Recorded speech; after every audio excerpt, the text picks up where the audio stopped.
উফ, কি একটা ম্যাচ হলো রে ভাই! কি অবিশ্বাস্য রোমাঞ্চকর একটা ক্রিকেট ম্যাচ আমরা দেখলাম। ব্লকবাস্টার থ্রিলার মুভির মতো, যেইখানে ১ সেকেন্ডের জন্য পর্দা থেকে চোখ সরানো যায় না, ঠিক তেমনিভাবে এই ম্যাচেরও একটা বলের জন্য চোখ সরানোর কোনো উপায় নেই। কি না কি মিস করে ফেলি। ভাবা যায় একটা টি-20 ম্যাচ ২০+২০ ৪০ ওভারের ম্যাচে ২৫৩+২৪৬ ৪৯৯ রান হয়েছে। ১৯+১৫ ৩৪টা ছক্কা হয়েছে। ১৮+২১ ৩৯টা চার হয়েছে এবং সেটাও টি-20 বিশ্বকাপের সেমিফাইনালের মতো এইরকম একটা মঞ্চে। ভারত ইংল্যান্ড একটা অসাধারণ ক্রিকেট ম্যাচ উপহার দিল, যেটার গল্প বহুদিন করা যাবে। অনেক আনন্দ নিয়ে ভারতীয় সমর্থকরা করবেন, কেননা শেষ পর্যন্ত গিয়ে ভারত ম্যাচটা ৭ রানে জিতে নিয়েছে। রুদ্ধশ্বাস একটা জয় তারা পেয়েছে। ফাইনালে উঠে গেছে ভারত, এখন নিউজিল্যান্ডের বিপক্ষে খেলবে। ইংল্যান্ড এই ম্যাচটা হেরে গেছে বটে, তবে হারার আগে তারা হারেনি। ভারত যখন ২৫৩ রান করেছিল, তখন প্রায় সবাই যেভাবে ইংল্যান্ডকে রুলড আউট করে দিয়েছে যে না, এইখান থেকে ইংল্যান্ডের জয়ের সম্ভাবনা নেই, কিন্তু শেষ ওভার পর্যন্ত ইংল্যান্ড যেইভাবে ম্যাচে টিকেছিল, সেই জন্য ইংল্যান্ডকে অবশ্যই ধন্যবাদ জানাতেই হয়। তা না হলে তো এরকম একটা ক্লাসিক ম্যাচ আমরা দেখতে পেতাম না। ভারত এই স্ক্যার পার হয়ে ফাইনালে উঠে গেছে নিউজিল্যান্ডের বিপক্ষে। এখন তারা রোববার আহমেদাবাদের ফাইনাল খেলবে। তৃতীয়বারের মতো টি-20 ওয়ার্ল্ড কাপ শিরোপা জয় থেকে তারা আর একটা মাত্র জয় দূরে রয়েছে এবং এরকম একটা জয় পাওয়ার পরে তারা আরও বেশি কনফিডেন্ট হতে পারে যে না, প্রথম দল হিসাবে টি-20 ওয়ার্ল্ড কাপের তৃতীয় শিরোপা ভারত জিততে চলেছে। কিন্তু খেলাটা অন্যরকম হতে পারত, গল্পটাও অন্যরকম হতে পারত। হলো না কোন জায়গাটাতে? কোনটাকে আপনি টার্নিং পয়েন্ট বলবেন? আমার মনে হয় সবাই আমার সঙ্গে একমত হবেন। এমনিতে টার্নিং পয়েন্টের আলোচনায় আমার সঙ্গে একমত দ্বিমত অনেক কিছুতে থাকে, কিন্তু এই ব্যাপারটাতে মনে হয় একমত হবারই কথা। কিন্তু তার আগে আপনি একটু খেয়াল করে দেখুন যে ইংল্যান্ড ওই ২৫৩ রান চেস করতে নেমে কিভাবে একেবারে টো টু টো ছিল। পাওয়ার প্লেতে ইংল্যান্ডের রান ছিল ৩ উইকেটে ৬৮, ভারতের পাওয়ার প্লেতে রান ছিল ১ উইকেটে ৬৭, কাছাকাছি। ১০ ওভার শেষে ভারতের রান ছিল ২ উইকেটে ১১৯, ইংল্যান্ডের রান ছিল ৪ উইকেটে ১১৯। রান তো একই, উইকেট না হয় বেশি গিয়েছে।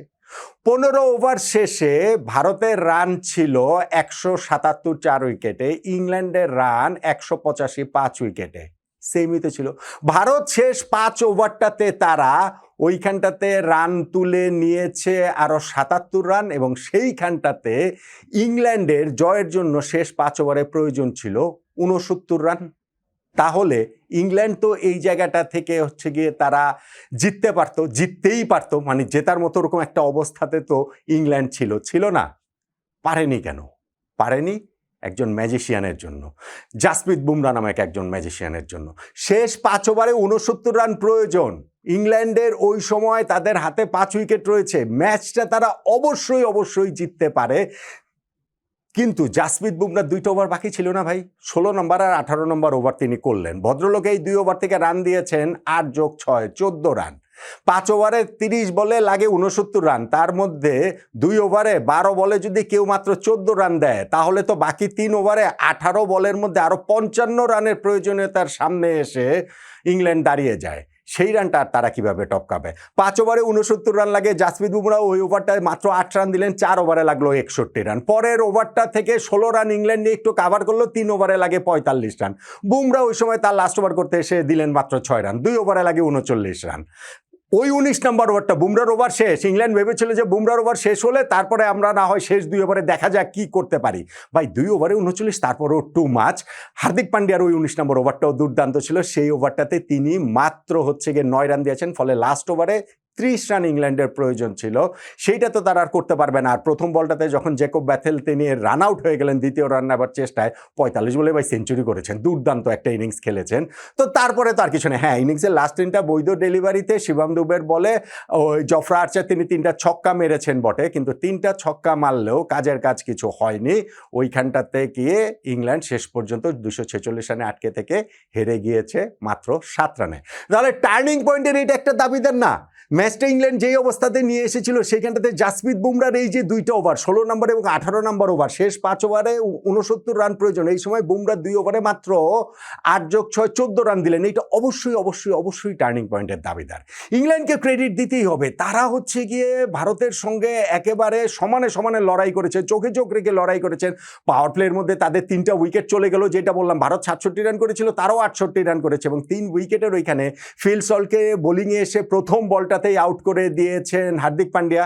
জাসপ্রীত বুমরা বোলিংয়ে এসে প্রথম বলটাতেই আউট করে দিয়েছেন হ্যারি ব্রুককে। ওইখানে অবশ্য একটা কাভারে দৌড়ে গিয়ে দুর্দান্ত ক্যাচ ধরেছেন অক্ষর প্যাটেল এবং হচ্ছে গিয়ে বরুণ চক্রবর্তী ওই ওভারে 3টা ছক্কা খাওয়ার পরও বোল্ড করে দিলেন জর্জ বাটলারকে।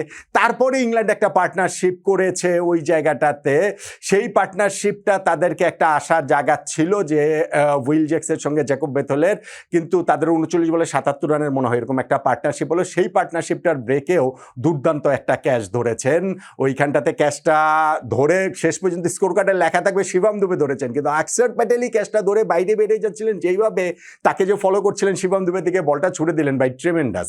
এই ক্যাচও আসলে ম্যাচ জিতিয়েছে এরকম বলতে পারেন। এই ভারতকে আজকে ক্যাচও ম্যাচ জিতেছে, ফিল্ডিংও ভাই ম্যাচ জিতিয়েছে। ফিল্ডিং নিয়ে তাদের এত কথাবার্তা হচ্ছিল, এই ম্যাচে তারা আসলে দুর্দান্ত দুর্দান্ত ফিল্ডিং করেছে। এবং যখন ওই পার্টনারশিপটা ব্রেক হয় ওই জায়গাটাতে হচ্ছে গিয়ে 6 ওভারে 82 রান প্রয়োজন ছিল, তখনও কিন্তু ইংল্যান্ড আরও একটা পার্টনারশিপ করেছিল জ্যাকব বেথেলের সঙ্গে, ওইখানে স্যাম কারানের জুটি হয়েছিল, 50 রানের একটা জুটি হয়েছিল 26-27 বলে, কিন্তু কাজের কাজ শেষ পর্যন্ত গিয়ে জাসপ্রীত বুমরা নামক একজন ম্যাজিশিয়ান থাকলে আর কিভাবে হবে, হয়নি। এখন এটা একটা টার্নিং পয়েন্টের দাবিদার। আরও বলতে পারেন আপনি যে ভারত যে 253 রান করলো শেষ 5 ওভারে, আমি বলছিলাম যে তারা 76 না 77 রান করেছে, কিন্তু তাদের ওই শুরু থেকেই অভিষেক শর্মা তিনি অবশ্য আউট হয়ে গিয়েছেন, ওই উইল জ্যাক্স ওই ম্যাচ আপ ওই অফ স্পিনারের বলটাতে তিনি সেকেন্ড ওভারটাতে আউট হয়ে গেলেন, কিন্তু সেকেন্ড উইকেটে 97 রানের একটা পার্টনারশিপ হয়েছে সঞ্জু স্যামসনের সঙ্গে ঈশান কিষানের, সেইটাই ভারতকে ওই একটা বড় লক্ষ্যের দিকে টার্গেটের দিকে নিয়ে যেতে ভালো একটা ভিত্তি তৈরি করে দিয়েছে। 10th ওভারে আদিল রশিদের বলে আউট হয়ে গিয়েছেন বটে ঈশান কিষান, কিন্তু পরবর্তীতেও এক সাইড থেকে সঞ্জু স্যামসন তো ছিলেনই, অন্য সাইড থেকেও যারা এসেছেন ছোট ছোট নক খেলেছেন। সঞ্জু স্যামসন নিজে 26 বলে 50 করেছেন এবং শেষ পর্যন্ত 42 বলে 89 রানের একটা ফ্যান্টাবুলাস ইনিংস তিনি খেলেছেন। এত দুর্দান্ত ইনিংস যে কলকাতায় গত ম্যাচে ওয়েস্ট ইন্ডিজের বিপক্ষে ওই ইনিংসটা ভালো নাকি এই ইনিংসটা বেশি ভালো সেটা নিয়ে পর্যন্ত আলোচনা হতে পারে। এবং এই ইনিংসটাতে সঞ্জু স্যামসন হচ্ছে গিয়ে 7টা ছক্কা মেরেছেন, 6-7 42 রান, 8টা 4 মেরেছেন, 4টা 32 রান, 42 যোগ 32 74 রানই নিয়েছেন তিনি 4 ছক্কা থেকে 89 রানের মধ্যে। হ্যাঁ, তিনি চাইলে একটু সেলফিশ ক্রিকেট খেলে নিজের সেঞ্চুরির জন্য যেতে পারতেন, কিন্তু তিনি সেটা করেননি, বরং ওই চার্জ করতে গিয়ে উইল জ্যাক্সের বলে তিনি আউট হয়ে গিয়েছেন 89 রানে। কিন্তু ভারতের অন্যান্য ব্যাটসম্যানরা স্পেশালি শিবম দুবের ইনিংসটা বাই গোল্ড, 25 বলে 43 রানে যে ইনিংসটা খেলেছেন ফ্যান্টাস্টিক। আপনি হার্দিক পান্ডিয়া 12 বলে যে কত 27 রানে যে ইনিংসটা খেলেছেন, কিংবা 7 বলে 21 রানে যে তিলক ভার্মা ইনিংসটা খেলেছেন, এই ছোট ছোট ইনিংসগুলো মিলেই তো ভারতের স্কোরটা 250 পেরিয়ে যায়। এবং 250 যদি না পেরোতো তাহলে তো আসলে ভারতের পক্ষে এই ম্যাচ জেতা যে সম্ভব ছিল না। লাস্টে তো ইংল্যান্ড সেই জিনিসটা বুঝিয়ে দিয়েছে। এই যে ভারতের ইনিংসটা রয়েছে, ইনিংসের যে ফেজগুলো রয়েছে, সেইখানটাতে আমি বলছিলাম যে টার্নিং পয়েন্টের আরও একটা খুব গুরুত্বপূর্ণ জায়গা রয়েছে। টসটা অত গুরুত্বপূর্ণ হয়নি, টসটা ইংল্যান্ড জিতেছে, ইংল্যান্ডের ক্যাপ্টেন জিতে যারা চেস করার সিদ্ধান্ত নিয়েছে। টসের সময় ভারতের ক্যাপ্টেন সূর্যকুমার যাদব বলেছিলেন যে এখানে ডিউ ফ্যাক্টরটা অত বড় হবে না বলে আমরা আশা করছি, ফলে আমরাও জিতলে আগে ব্যাটিংয়ে নিতাম। কিন্তু এই যে সঞ্জু স্যামসন 42 বলে 89 রান একটা ইনিংস খেললেন, তিনি তো আউট হয়ে গিয়েছিলেন 15 রানে, আউট হতেই পারতেন তিনি 15 রানে। জফরা আর্চারের বলে তার সহজতম ক্যাচটা ইংল্যান্ডের ক্যাপ্টেন হ্যারি ব্রুক ফেলে দিয়েছেন, এবং হ্যারি ব্রুক যখন ওই ক্যাচটা ফেলে দিয়েছেন, ওই ক্যাচটা ধরলে হিসাবটা পুরো অন্যরকম হলেও হতে পারতো, ভারত হয়তো এত রান করতে পারতো না, তখন ইংল্যান্ডের জন্য হয়তো বা চেস করাটা সহজ হতো। ফলে আপনি যখন টার্নিং পয়েন্টের আলোচনা করবেন, দুইটা খুব স্পেসিফিক জায়গা। একটা হচ্ছে এই যে সঞ্জু স্যামসনের 15 রানের মাথায় যে হ্যারি ব্রুক ক্যাচটা ফেলে দিয়েছেন, স্যামসন পরে 89 রান করছেন, এইটা একটা।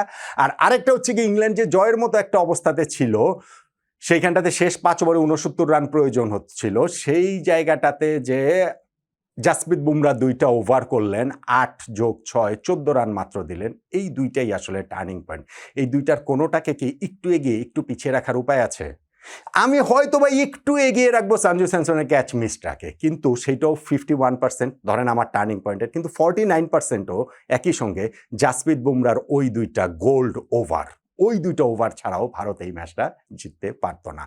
খুবই ক্লোজ, 51-49 অথবা 50.5 49.5-এ আসলে সঞ্জু স্যামসনের ক্যাচ মিসটাকেই আমার কাছে মনে হচ্ছে ভারতের এই সেমিফাইনাল জয়ের, ফাইনাল নিশ্চিত করা ম্যাচের, নিউজিল্যান্ডের বিপক্ষে ভারতের এই ফাইনাল খেলা নিশ্চিত করা ম্যাচের টার্নিং পয়েন্ট। কতটা একমত হলেন আপনি জানাতে পারেন।